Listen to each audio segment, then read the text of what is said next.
The relatively absolute absolutes are a set of conditions that we accept as the status quo, because the status quo has a special status.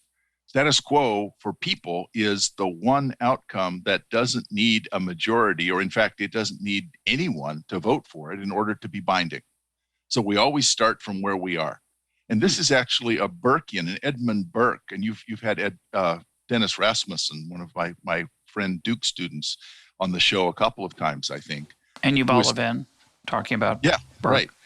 So Edmund Burke would say that there are binding rules that come down to us from the past, having stood the test of time as ways of organizing our society.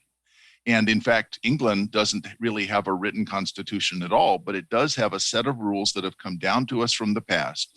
Now, we could pass legislation to change these, but by and large, the relatively absolute absolutes are the things that we accept as part of our daily lives. They're a pretty good way of organizing our lives. And if we want to change them, we can work to change them.